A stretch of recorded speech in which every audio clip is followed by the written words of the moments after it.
दो भाई थे। बड़े भाई को तीर्थ यात्रा करने में बहुत आनंद का अनुभव होता था और छोटा भाई सत्संग और कथा वार्ता भगवत पारायण में अभिरुचि रखने वाला था।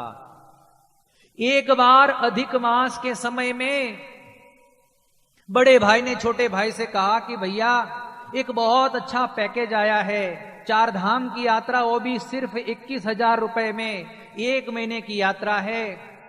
बद्रीनाथ, केदारनाथ, गंगोत्री, यमुनोत्री, जगन्नाथपुरी, द्वारिका और रामेश्वर की यात्रा करने के लिए चल मेरे साथ।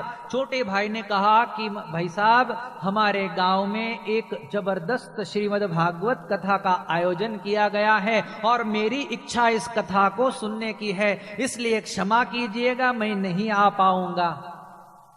बड़े भाई ने कहा, तू हर बार कोई ना कोई कथा का बहाना ढूंढ लेता है और मेरे साथ यात्रा पर नहीं चलता। छोटे भाई ने कहा, भाई साहब इस बार एक छोटी सी तुमड़ी मैं आपको देता हूं, ये तुमड़ी को मेरी ओर से आप यात्रा करा देना। जहां जहां जाओ, गंगा, यमुना, सरस्वती, गोदावरी, कावेरी, नर्मदा, सभी नदियों में उसे स्नान कराना। बद्रीनाथ जी के चरणों में, केदारनाथ जी के चरणों में प्रति जगह उसको नतमस्तक करवाना, प्रणिपात करवाना। और यूं कहकर बड़े भाई विदा हुए तुमड़ी को लेकर। 1 महीने तक 4 धाम की यात्रा कर ली और 4 धाम की यात्रा करके पुनः घर पधारे। सारे गांव वाले बड़े राजी थे उन पर। छोटे भैया ने बड़े भैया को कहा कि भाई साहब हमारे घर भोजन करने आइए। 3 दिन के बाद में बड़े भैया भोजन करने आए।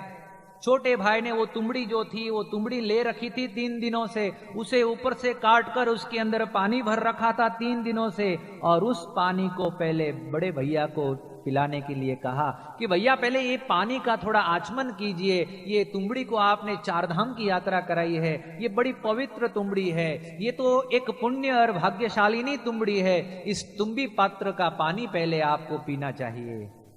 भाई साहब ने पानी पिया, लेकिन इतना कड़वा था, चोटी खड़ी हो गई। अरे शरीर के सारे रोम छिद्र जो है वो एकदम विचित्र रूप से खड़े हो गए और भाई साहब ने थू थू थू थू करके पानी पूरा थूक दिया। तिल मिला उठे, अपने छोटे भाई को कहा कि ऐसा मजाक करने के लिए बुलाया था क्या, तू मुझे अपमानित करने के लिए बुला रहा है?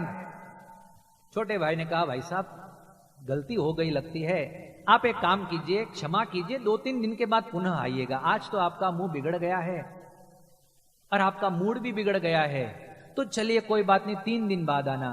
3 दिन के बाद पुनः भाई साहब आए। भैया ने उसी तुम्बी पात्र में पानी भर रखा था और अब पुनः उन्होंने कहा, भैया भोजन लेने से पहले थोड़ा सा पानी आप अवश्य चखिए। भैया तो तिल मिला उठे कि एक बार तो तूने मुझे मुंह कड़वा कर दिया, अब क्या वारंवार ये मुंह कड़वा करवाएगा? अरे नहीं नहीं भैया, इस बार प्रयत्न तो कीजिए।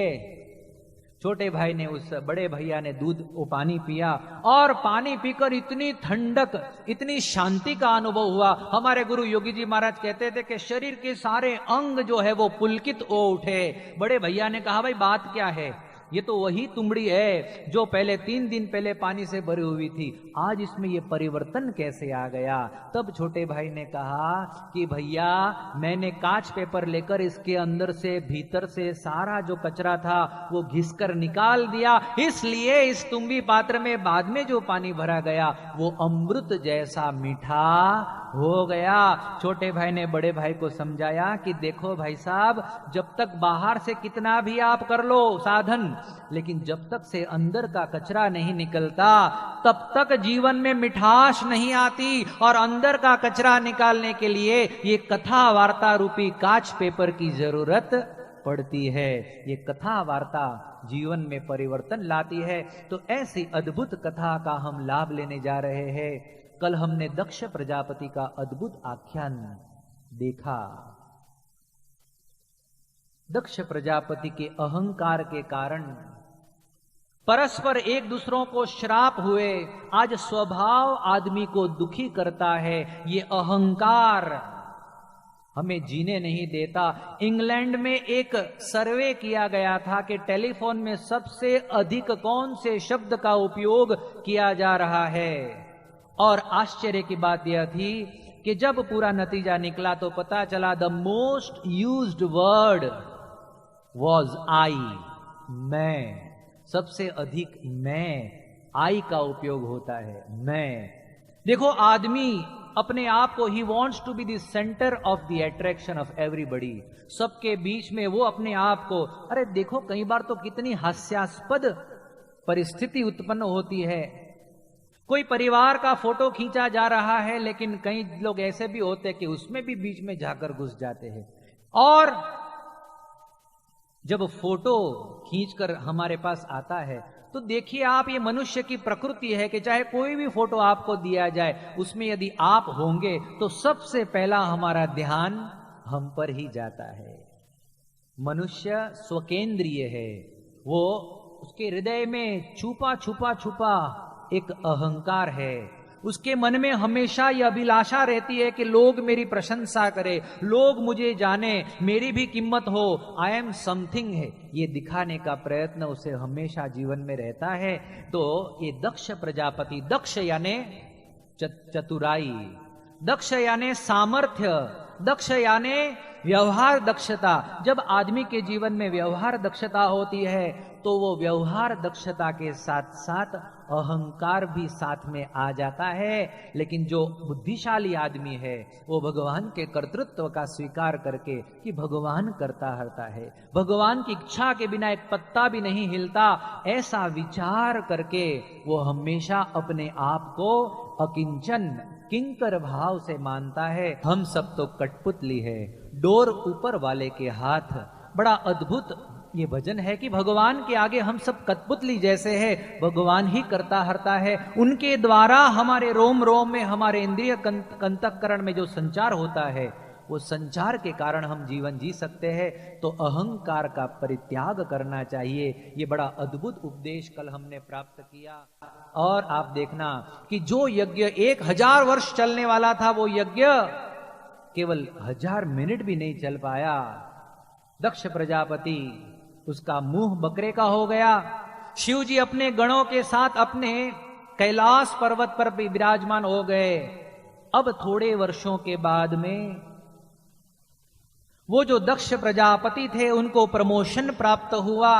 अब सारे प्रजापतियों का अधिपति वो बनाया गया और उसका घमंड अनेक गुना बढ़ गया।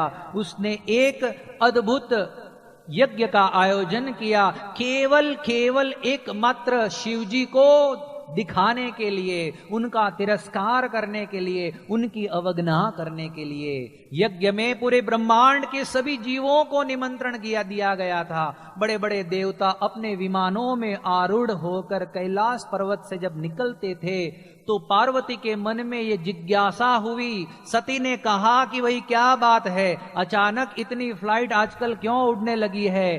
तब उन्होंने जब पृच्छा की, पता चला कि अरे ये तो मेरे ही पिताजी दक्ष प्रजापति के यहाँ बड़े यज्ञ का आयोजन हुआ है। और उस समय कहते हैं कि जननी जन्म भूमिश्च स्वर्गादपि गरियसी।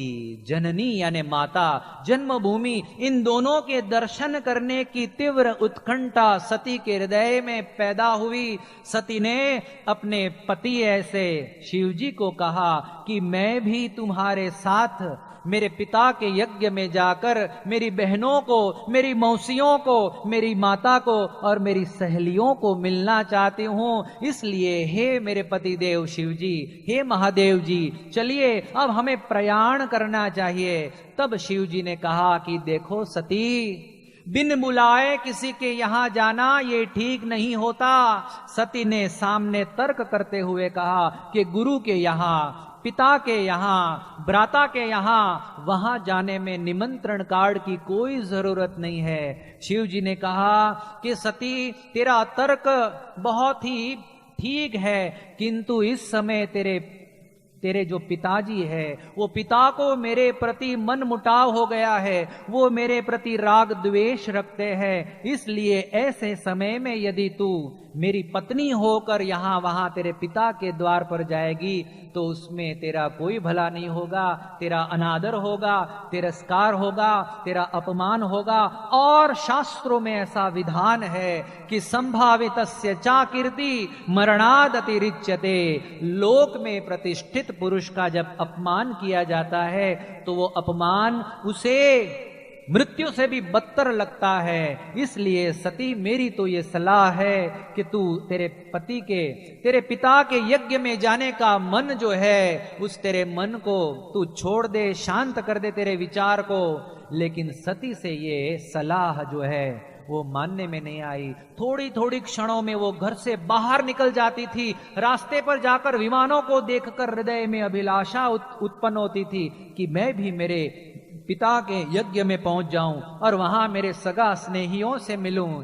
लेकिन पुनः हृदय में विचार आता था कि अरे इससे तो मेरे पति महादेव नाराज हो जाएंगे। पुनः घर लौट आती थी, लेकिन घर में बैठकर पुनः विचार वायु उत्पन्न होता था। पुनः घर से बाहर निकल जाती थी, पुनः वापस आती थी, पुनः बाहर निकलती थी। अब ये जो दिक्कत, ये उलझन इतनी बढ़ गई कि सती से अब रहा नहीं गया। दिन में कहीं चैन से बैठ नहीं पाती थी, रात को चैन से सो नहीं पाती थी। और फिर समय ऐसा आया कि सती ने अपनी सारी हिम्मत इकट्ठा की और अपने पिता के घर यज्ञ में जाने के लिए वो निकल पड़ी। शिव जी ने 50-60 जितने सैनिकों को उनके साथ पीछे पीछे भेज दिया, क्योंकि वो तो त्रिकाल ज्ञानी थे, वो सब जानते थे। और इस समय अब सती जो है वो अपने ही पिता के यज्ञ में जब पहुंचती है, चारों ओर उसने देखा सभी बड़े बड़े देवताओं का भाग था यज्ञ में, सभी के आदर पूर्वक सभी को आसन दिया गया था, लेकिन कहीं भी शिव जी का कोई स्थान नहीं था। और अपने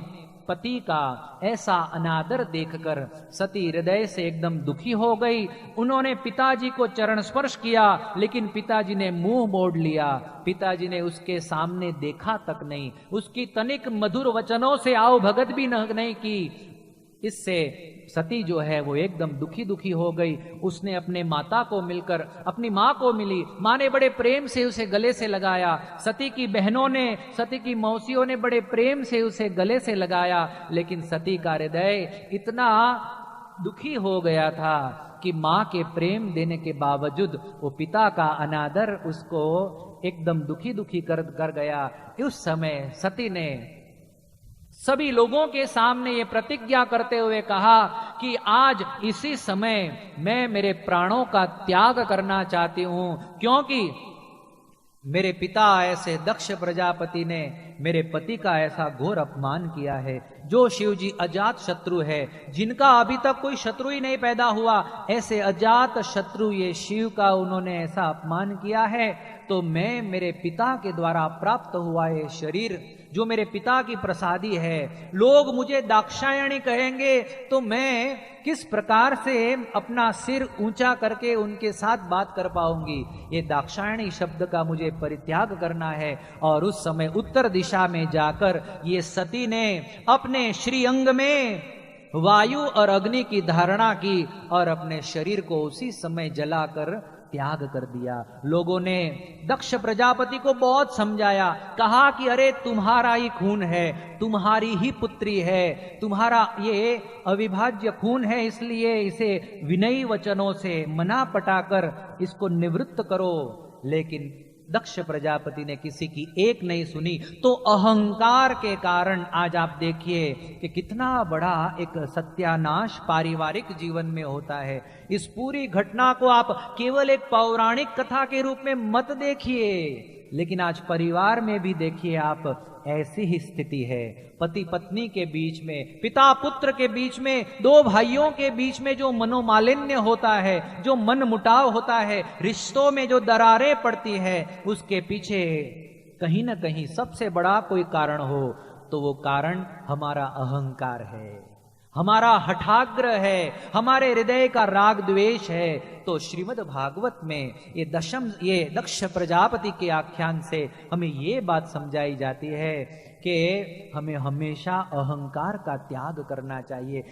एक लड़का और एक लड़की मेडिकल स्टूडेंट थे और मेडिकल में पढ़ाई करते थे। दोनों के मन में विचार तो था कि शादी करेंगे, लेकिन माँ बाप ने रोक लिया। तो संघर्ष करते रहे।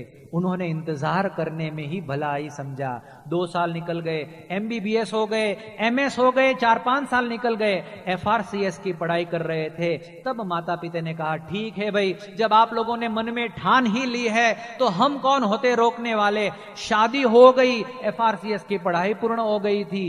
अब दोनों साथ में रहते थे, लेकिन आश्चर्य की बात यह है कि 6 महीने भी दोनों साथ नहीं रह पाए और उन्होंने डिवोर्स के लिए कोर्ट में जाकर केस फाइल किया। क्या कारण था भाइयों? क्या घर में फ्रिज नहीं था? क्या घर में टेलीविजन नहीं था? क्या घर में AC नहीं लगा हुआ था? क्या घर में वॉशिंग मशीन नहीं था? बात क्या है? केवल इतनी सी बात थी कि दोनों ये चाहते थे कि घर पे मेरा आधिपत्य जमा रहे, मैं जैसा कहूं ऐसा घर में होना चाहिए। एक दूसरे पर डोमिनेशन, एक दूसरे पर आधिपत्य जमाने का भाव। पति कहता है कि मैं भी FRCS, MBBS, MS डॉक्टर हूं, घर में मैं जैसा कहूं ऐसा होना चाहिए। 3-4 लाख रुपए महीने कमाता हूं। पत्नी कहती है कि मैं भी FRCS, MS, MBBS डॉक्टर हूं और मैं भी 3-4 लाख रुपए कमाती हूं। तो एक दूसरे पर डोमिनेशन करने का विचार, और इसलिए साथ में नहीं रह पाए। तो हमारा स्वभाव, ये हमारा स्वभाव हमें दुखी करता है। तो अहंकार का परित्याग करना चाहिए।